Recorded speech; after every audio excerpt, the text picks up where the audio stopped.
Hello बच्चों, मेरा नाम है मोहित और आपका स्वागत है हमारे यूट्यूब चैनल हिस्ट्री चैंपियन में। तो जैसा कि आप जानते हो, आपका जो पेपर होने वाला है हिंदी भाषा एवं संप्रेषण कौशल, तो इससे संबंधित जितने भी महत्वपूर्ण प्रश्न होने वाले हैं सारे के सारे मैं आपको करवाने वाला हूं। तो आपको क्या करना है, वीडियो को पूरा देखना है, चैनल को सब्सक्राइब कर देना और अपने दोस्तों को जरूर से शेयर कर देना है।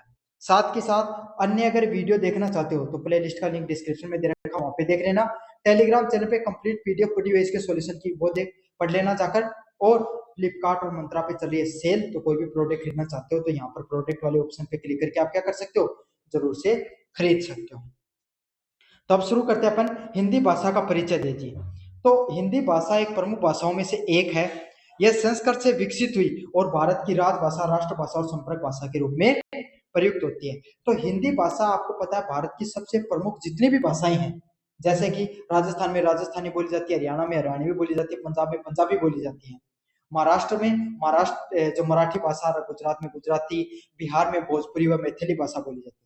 अलग अलग क्षेत्र की अपनी अलग अलग प्रकार की भाषाएं हैं, लेकिन जहां पर बात आती है हिंदी की, वो हमें क्या क्या महसूस होता है कि हम एक भारतीय नागरिक हैं, हम एक भारतीय व्यक्तित्व हैं। तो भारत की सबसे प्रमुख भाषा है। तो अगर आप कहीं पे भी बाहर जाओ और हिंदी में कोई इंसान को बोलकर बताओगे तो वो हिंदी तो लगभग समझ जाएगा, आपको इस प्रकार का एहसास होता है।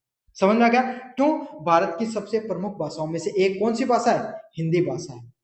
इसकी शुरुआत कहां से होती है, इसकी शुरुआत ये संस्कृत से निकलती है। संस्कृत से पाली, प्राकृत और फिर आगे बढ़ती बढ़ती है हिंदी का वास्तविक स्वरूप जो आज अपन देखते हैं वो इसको मिलता है। हिंदी को भारत की राजभाषा के रूप में माना गया। राजभाषा कौन सी होती है, जहां राजकाज के काम जितने भी होते हैं, मतलब जितने भी सरकारी कामकाज जितने भी होते हैं वो किस भाषा में होते हैं, आपके सामने हिंदी भाषा में भी होते हैं। तथा राष्ट्रभाषा व संपर्क भाषा के रूप में भी कहा जाता है। राष्ट्र हमारे देश की भाषा, साथ साथ संपर्क भाषा लोगों के आम बोलचाल की भाषा के रूप में भी इसको क्या मान्यता मिली है। राष्ट्रभाषा क्या है, राष्ट्रभाषा क्या है, राष्ट्रभाषा वह भाषा है जो पूरे देश में सरकारी व संस्कृति संप्रेषण के लिए मान्य होती है। राष्ट्रभाषा क्या होती है, ऐसा भाषा जो पूरे देश के लोग जिसको समझते हो, जिसको बोलते हो और जिसकी मान्यता हो। सबसे बड़ी चीज क्या, लोगों के अंदर मान्यता होनी चाहिए, लोग उसको मानते हो, है ना। और वो हमारे सरकारी कामकाज हो गए और संस्कृति के अंदर जुड़ी हुई होनी चाहिए। उसी को क्या कहा जाता है, राष्ट्रभाषा के नाम से जाना जाता है। और हिंदी भारत की राष्ट्रभाषा के रूप में उसको एक तरीके से जानते हैं। राजभाषा का अर्थ क्या है, राजभाषा वह भाषा होती है जिसे प्रशासन, सरकारी दस्तावेज व सरकारी कार्यों के लिए उपयोग में लिया जाता है। तो राजभाषा क्या होती है, राजभाषा वह भाषा होती है जिसमें क्या है, जितने भी प्रशासनिक कार्य किए जाते हैं, सरकारी दस्तावेज हो गया और सरकारी कार्यों का उपयोग में किया जाता है। तो राजभाषा वही भाषा होती है जहां पर जितने भी प्रशासनिक कार्य जितने हो गए, सरकारी दस्तावेज हो गए और सरकारी कार्यों को कार्य किया जाता है। तो कोई भी नोटिस देखते हो आप तो वो किस में आता है, इंग्लिश में भी आएगा तो हिंदी में भी आएगा। और मुख्य रूप से जो नोटिस होते हैं उसको हिंदी में निकाला जाता है, क्योंकि भारत की जनता है, भारत के जो लोग हैं वो सबसे ज्यादा हिंदी भाषा से जुड़ाव महसूस करते हैं, हिंदी भाषा को सबसे आसानी से समझ सकते हैं। अगले वाला पॉइंट क्या, मानक भाषा। मानक भाषा वह भाषा होती है जो शिक्षा, साहित्य व मीडिया को एक समान रूप से उपयोग किया जाता है। तो मानक भाषा, स्टैंडर्डाइज भाषा कौन सी होती है, जहां जिसका उपयोग शिक्षा में भी उपयोग कर सकते हो, जहां पर साहित्य में भी और मीडिया में भी उपयोग किया जाता है। तो हिंदी आप देखो, कोई भी न्यूज चैनल खोलो, कोई भी मूवी को देखो, तो आपको हिंदी का वहां पे उपयोग होता हुआ दिख जाएगा। आपको आपकी किताबें आती हैं वो हिंदी में आती हैं, भाई दो ही तो मीडियम होते हैं, हिंदी मीडियम और इंग्लिश मीडियम। तो हिंदी मीडियम में होती है, शिक्षा कराई जाती है और साथ के साथ साहित्य वो भी लिखा जाता है। तो जिस भाषा के अंदर शिक्षा, साहित्य और मीडिया का उपयोग किया जाए उसी को क्या कहा जाता है, मानक भाषा के रूप में जाना जाता है। अगले वाला पॉइंट कौन सा है, संपर्क भाषा। संपर्क भाषा वह भाषा होती है जिसे विभिन्न भाषाई समूहों के बीच में संवाद व संपर्क के लिए उपयोग किया जाता है। संपर्क भाषा क्या होती है, जो अपन आम बोलचाल में भाषा, जिस भाषा का उपयोग करते हैं, तो जो लोग अपने आम बोलचाल की भाषा में जिस भाषा का उपयोग किया जाता है संवाद में, भाषाई समूह जो अलग अलग प्रकार के लोग यूज करते हैं, उसी को क्या कहा जाता है, संपर्क भाषा के रूप में जाना जाता है। हिंदी के अन्य रूप कौन कौन से हैं, तो अन्य रूपों में से हिंदी के क्षेत्रीय बोलियां और आधुनिक शहरी हिंदी शामिल है। तो हिंदी है, उसके अन्य रूपों की अगर अपन बात करें तो हिंदी की जो क्षेत्रीय बोलियां होती हैं वो होती है, और जो आधुनिक शहरी हिंदी है वो इसके अंदर शामिल होती है। हिंदी भाषा का महत्व क्या होता है, हिंदी सामाजिक, सांस्कृतिक व प्रशासनिक संप्रेषण का मुख्य माध्यम है। मतलब हिंदी भाषा में लोग क्या है, सामाजिक रूप से अपनी बातों को आदान प्रदान करने के लिए उपयोग में लेते हैं। सांस्कृतिक रूप से लोग अपनी जुड़ाव महसूस करते हैं कि भाई हिंदी भाषा को हर लोग, कोई भी व्यक्ति हो वो बहुत आसानी से समझ सकता है। और प्रशासनिक संप्रेषण के लिए भी उपयोग किया जाता है। मतलब प्रशासनिक रूप से भी अगर कोई नियम, प्रशासनिक रूप से भी अगर कोई नोटिस निकाला जा रहा है, प्रशासनिक रूप से भी इसका उपयोग में लिया जाता है। हिंदी भाषा का विकास कैसे हुआ? हिंदी भाषा का विकास मुख्यतः संस्कृत, प्राकृत व अपभ्रंश भाषा से होता है। तो सबसे पहले हिंदी भाषा की शुरुआत संस्कृत भाषा से होती है। बाद में संस्कृत भाषा से थोड़ा सरलीकरण रूप प्राकृत भाषा का है, उससे ज्यादा सरल भाषा कौन सी? अपभ्रंश भाषा है। और फिर जाकर निकलती है अपनी हिंदी, जो आज के समय आप हिंदी पढ़ते हो और आगे जाकर निकल कर आती है। हिंदी की सर्वाधिक बोली जाने वाली शाखा कौन सी है? तो हिंदी में सबसे ज्यादा कौन सी भाषा को बोला जाता है? खड़ी बोली जो होती है उसको सबसे ज्यादा हिंदी में उपयोग में लिया जाता है। तो कौन सी भाषा का उपयोग सबसे ज्यादा लिया जाता है? खड़ी बोली है हिंदी में, उसका सबसे ज्यादा उपयोग में लिया जाता है। अगला है, भाषा की विधि रूपों का अध्ययन क्यों करना पड़ता है? तो ये भाषा का प्रयोग, विकास और संप्रेषण की समझ को बढ़ाता है। तो भाषा का जो विधि रूप होते हैं उसके रूपों का अध्ययन क्यों करना पड़ता है? ताकि भाषा का कहाँ कहाँ उपयोग करना चाहिए, कैसे विकास हुआ और कैसे उसको बोलने में, लिखने में और समझने में उपयोग किया जाता है, इसको समझने के लिए क्या किया जाता है? भाषा का जो विधि रूप होता है उसको पढ़ने में मदद मिलती है। अगले वाला पॉइंट है, जो 2 नंबर यूनिट की बात करें अपन, हिंदी भाषा का उपयोग कौन से क्षेत्र में होता है? तो शिक्षा हो गई, प्रशासन हो गई, साहित्य हो गया, सामाजिक संप्रेषण हो गया और व्यवसाय, इन सारे के सारे क्षेत्रों में हिंदी भाषा का मुख्यतः उपयोग किया जाता है। कहाँ कहाँ पर? शिक्षा में, प्रशासन में, साहित्य में और मीडिया में इसका हिंदी भाषा का उपयोग मुख्यतः किया जाता है। अगले वाला पॉइंट है, हिंदी भाषा के सामने प्रमुख चुनौतियां कौन सी हैं? तो क्षेत्रीय विविधता, अलग अलग क्षेत्र हो गए। जैसे नॉर्थ इंडिया में तो अपने बहुत अच्छे से हिंदी की मान्यता मिलती है, लेकिन साउथ इंडिया में लोग थोड़ा हिंदी को कम पसंद करते हैं। अगले वाला कि अंग्रेजी का प्रभाव, तो अंग्रेजी है उसने क्या कर लिया है, अंग्रेज तो चले गए लेकिन उनकी अंग्रेजी कहीं ना कहीं हमारी राजकाज की भाषा में रह गई है। तो उस अंग्रेजी है उसका भी प्रभाव, और अंग्रेजी विदेशों में सबसे ज्यादा उपयोग में ली जाती है। तकनीक की भाषा भी अंग्रेजी है, तो अंग्रेजी के सामने कहीं ना कहीं हिंदी पिछड़ जाती है। साथ के साथ तकनीकी शब्दावली और लेखन शैली में क्या होती है, असमानता के कारण हिंदी कहीं ना कहीं पीछे रह जाती है। साक्षात्कार क्या है? साक्षात्कार एक प्रत्येक संवाद है जिसमें पूछताछ और उत्तर द्वारा जानकारी प्राप्त की जाती है। साक्षात्कार होता है इंटरव्यू, तो इसमें क्या होता है, आपके सामने जो एक संवाद किया जाता है आपके सामने, सामने वाले व्यक्ति से, जिसमें आप पूछताछ करते हो और सामने वाला व्यक्ति आपको क्या देता है, उत्तर द्वारा आपको जानकारी देता है, उसी को क्या कहा जाता है, साक्षात्कार या संवाद के नाम से जाना जाता है। डायलॉग किसे कहते हैं?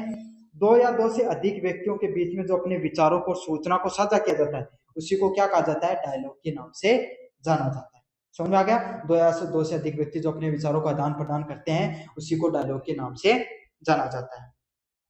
सामूहिक चर्चा क्या होती है? ये एक विधि है जिसमें समूह के सदस्य किसी विषय पर विचार की और राय साझा करते हैं। सामूहिक चर्चा क्या होती है? सारे के सारे लोग, एक पूरे समूह के लोग अपने विचारों को, अपनी भावनाओं को जो दूसरे लोगों के सामने प्रकट करते हैं उसी को क्या कहा जाता है, सामूहिक चर्चा के नाम से जाना जाता है। जैसे आपकी सारी कक्षा के बच्चे हैं, उनको 2 ग्रुप में डाल दिया और वो अपने को एक टॉपिक दे दिया, उस पर जो चर्चा करें उसी को क्या कहा जाता है, सामूहिक चर्चा के नाम से जाना जाता है, सभा के नाम से भी इसको जानते हैं। संप्रेषण के प्रकार कौन से होते हैं? संप्रेषण के प्रकार कौन से होते हैं? मुख्यतः मौखिक, लिखित व शारीरिक और दृश्य संप्रेषण होते हैं। कौन से? लिखने का लिखित हो गया, बोलकर मौखिक हो गया, और शारीरिक और दृश्य जो संप्रेषण होता है, देखकर अपन बातचीत करते हैं, उसी को क्या कहा जाता है, कम्युनिकेशन के नाम से जाना जाता है। तो आप कोई भी इंसान को अगर आपको कोई बात समझानी है तो आप बोलकर समझा सकते हो, लिखकर समझा सकते हो, शरीर के हाव भाव, जेस्चर से, इशारों से समझा सकते हो, और कोई भी मूवी वगैरह या दृश्य वीडियो दिखाकर आप उसको समझा सकते हो।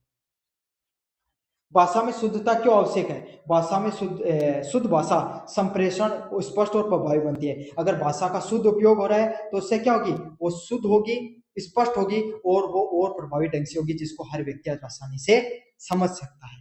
तो यही है, शुद्ध भाषा कैसी होती है, संप्रेषण में स्पष्ट होती है और प्रभावी भी होती है। हिंदी भाषा के तकनीक लेखन में प्रयोग में क्या चुनौती होती है? तो तकनीक शब्दों और अंग्रेजी प्रभाव के कारण स्पष्ट व सरल संप्रेषण कठिन हो जाता है।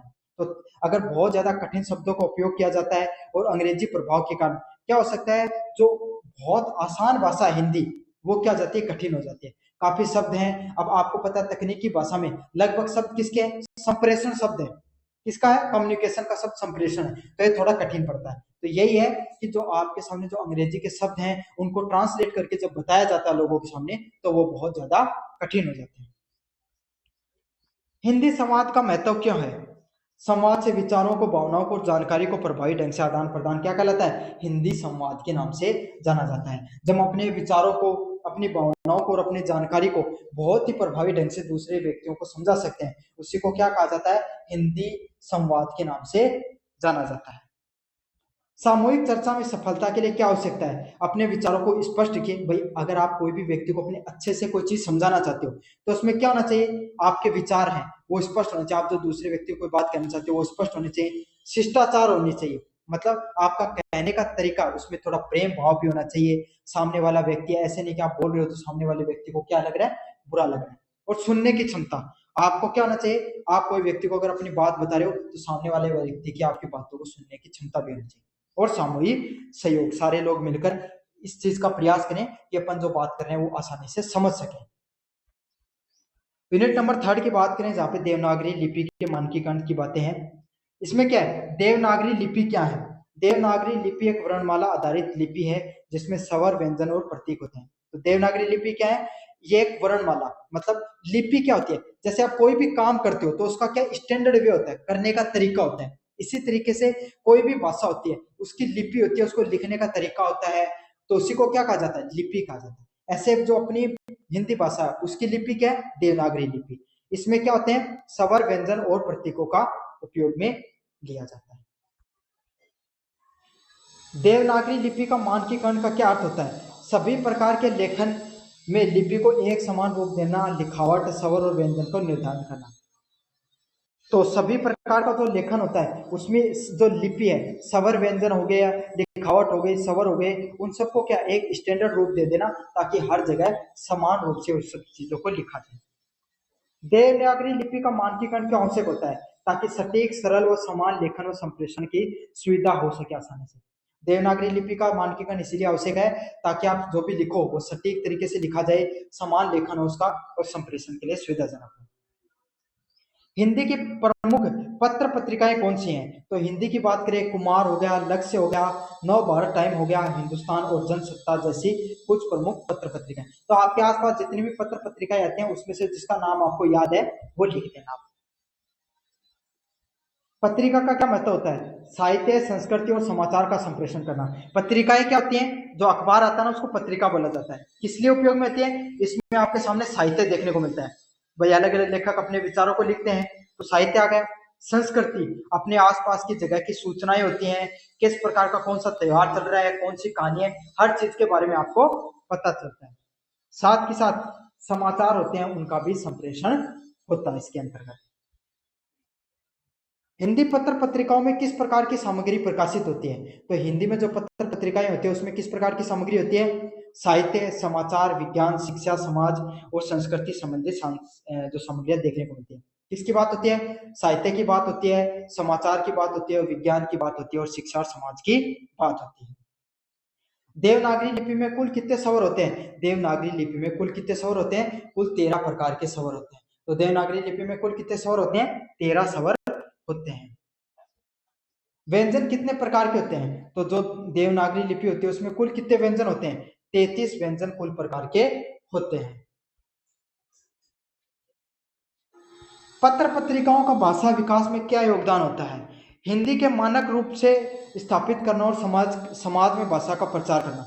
तो पत्र पत्रिकाएं होती हैं उसमें भाषा विकास में क्या योगदान होता है? जो हिंदी होती है उसका जो स्टैंडर्डाइज रूप होता है उसको स्थापित करना और समाज में भाषा का क्या करना?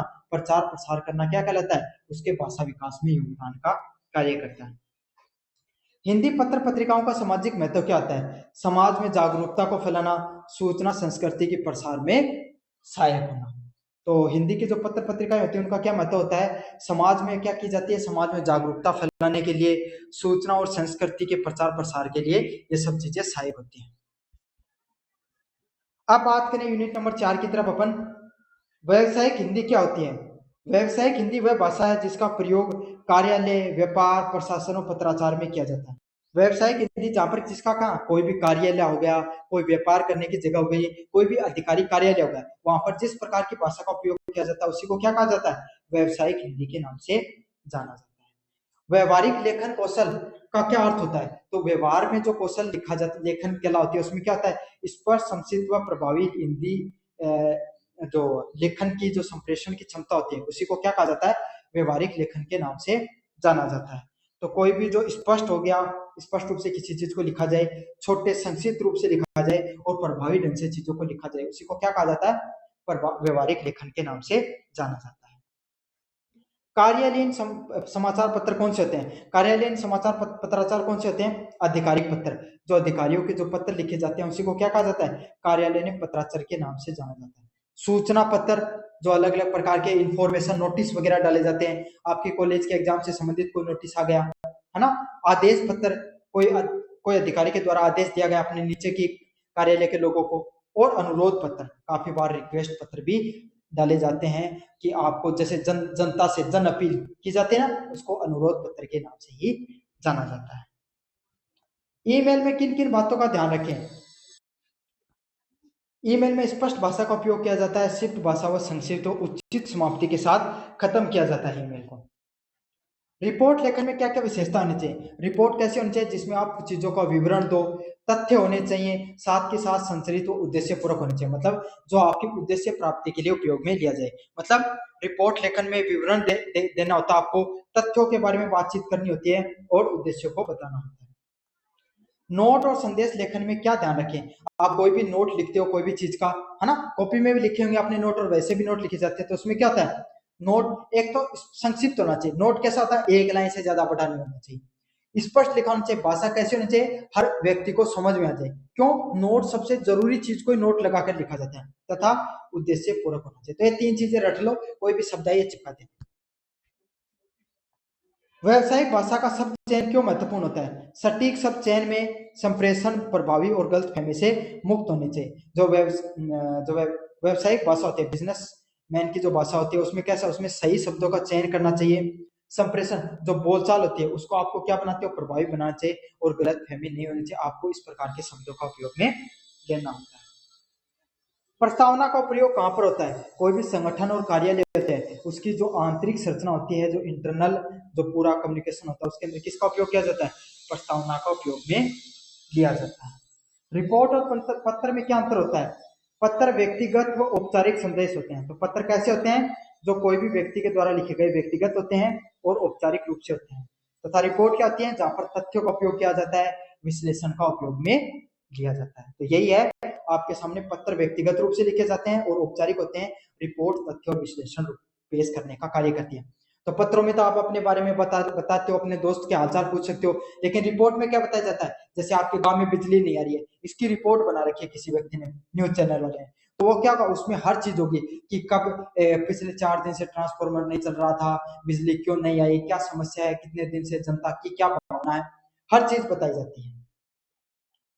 व्यवसायिक लेखन कौशल क्यों जरूरी होता है, तो व्यवसायिक कौशल में जो बिजनेसमैन लेटर आते हैं, जैसे एसबीआई का आपके पास कोई पत्र आया, तो उसमें क्या होगा, जानकारी होगी, वो कैसी होगी, सही होगी, पेशेवर छवि, ऐसे नहीं कि आपने हर कुछ लिख दिया, एकदम एकदम पेशेवर ढंग से चीजों को लिखना होता है, और आपका जो संप्रेषण है वो कैसा होना चाहिए, प्रभावी होना चाहिए।